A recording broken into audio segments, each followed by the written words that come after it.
And welcome back to the Capitol Report. I'm Steve Lance. Two presidential candidates today trending after yesterday's Super Bowl, both trying to use the giant spotlight to boost their campaigns. But did it ultimately work? NTD's Ariane Pazdar has the story. President Biden today facing backlash over this video posted on X talking about enjoying snacks during the Super Bowl. And as an ice cream lover, what makes me the most angry is that ice cream cartons have actually shrunk in size, but not in price. I've had enough of what they call shrinkflation. Republicans from the House Judiciary Committee commented, saying Joe Biden complains about shrinkflation, forgetting that he's the cause. Conservative think tank the Heritage Foundation says, don't let President Biden gaslight you. Shrinkflation is not the problem, Bidenomics is. The White House on Monday defended the video. He's called on large corporations to pass their savings onto hardworking Americans. That's what we're doing. Now, Biden also made the unusual decision to skip a Super Bowl Sunday TV interview. That's despite the fact that he would have had the unique chance to connect with millions of football and Taylor Swift fans at the same time. On Monday, a reporter asked why Biden didn't do the interview. We've talked about this. We've believed that it is an important, obviously, tradition to watch the Super Bowl, and we think there are different ways to communicate with the American people. And a super PAC backing Robert F. Kennedy Jr. ran a short ad during the Super Bowl halftime. Kennedy, Kennedy, Kennedy, Kennedy, Kennedy, Kennedy, Kennedy, Kennedy, Kennedy, Kennedy. Some people criticized the candidate for using clips, slogans, and images from John F. Kennedy's 1960 presidential campaign. RFK's cousin Bobby Shriver denounced the use of a photo of his mother, who is John F. Kennedy's sister. He also criticized what he called RFK Jr.'s deadly healthcare views and said respect for science, vaccines, and healthcare equity were in his mother's DNA.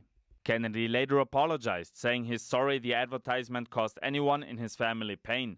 He said the ad was created and aired by the American Value Super PAC without any involvement or approval from his campaign. Ariane Pazdar, NTD News. Household names in the tech and media industries have made massive job cuts over the last year and so far this year as well.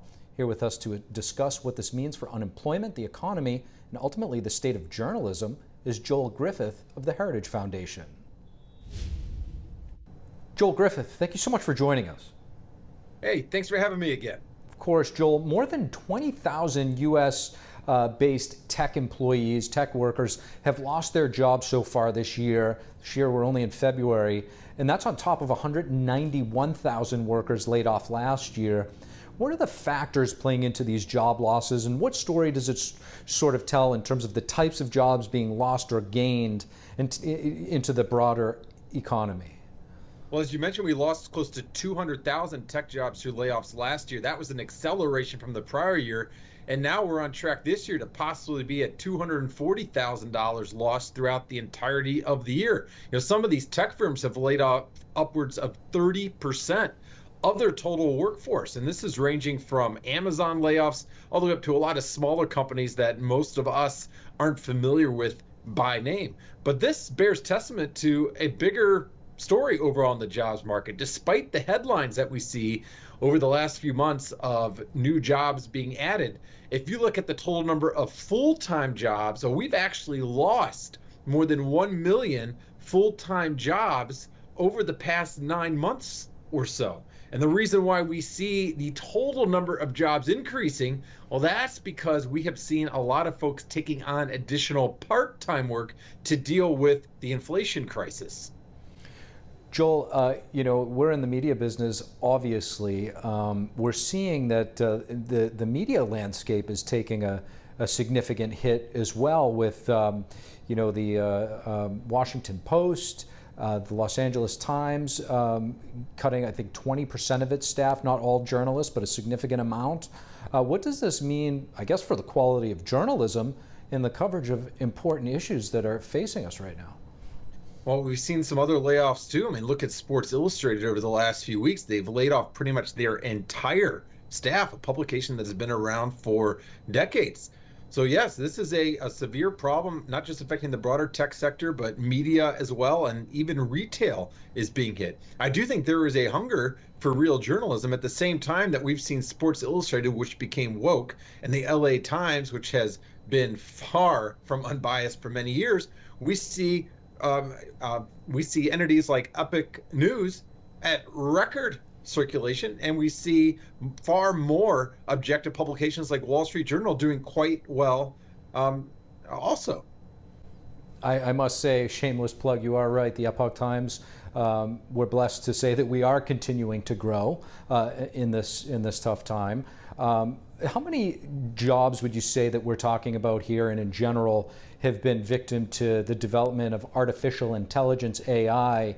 And what do these cuts mean that we've been talking about for, in terms of the unemployment numbers and the economy as a whole?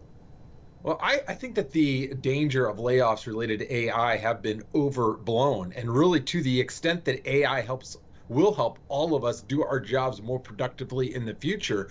Long term, AI promises to help us all be more productive, which means that all of us who do have jobs will actually be able to earn more to better our standard of living. Now, every time that we see massive technological breakthroughs, there are those that warn this is going to place people out of work longer term. But time and time again, we have seen, not just over the past few decades, but over the centuries, that as we accelerate our ability to produce more with less, the overall population does better as well, not just the early investors in that new technology.